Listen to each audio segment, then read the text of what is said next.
ఉన్నప్పుడు చంద్రబాబు నాయుడు గారు తక్కువ చేసి చూపించడానికి, అది కూడా మన రాష్ట్రంలో తక్కువ చేసి చూపించడానికి 99 ఎలక్షన్స్లో పొత్తు అని చెప్తారు తప్ప 99 ఎలక్షన్స్లో చంద్రబాబు నాయుడు డ్రైవింగ్ సీట్లో ఉన్నాడు సార్.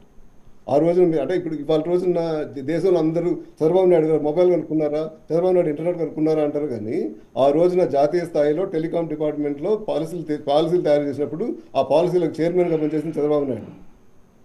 జస్వంత్ సింగ్తో పాటు చంద్రబాబు నాయుడు గారు పాలసీ చైర్మన్గా పనిచేశాడు. చైర్మన్గా పనిచేసినప్పుడు ఈ ఓపెన్ చేసుకోవచ్చు, ఇవి ఓపెన్ చేసుకోకూడదు, ఈ డిపార్ట్మెంట్లో ఓపెన్ చేసుకోవచ్చు, ఈ డిపార్ట్మెంట్లో మనకి ఇంత పెట్టుబడులు వస్తాయి.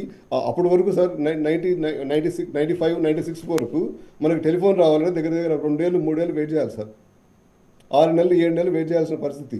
మొబైల్ ఫోన్స్ ఓపెన్ చేసినప్పుడు మొబైల్ ఫోన్స్ మన దేశంలో ఓపెన్ చేసుకోవచ్చు అని చెప్పిన ఆ డిపార్ట్మెంట్ చైర్మన్గా పనిచేసింది చంద్రబాబు నాయుడు.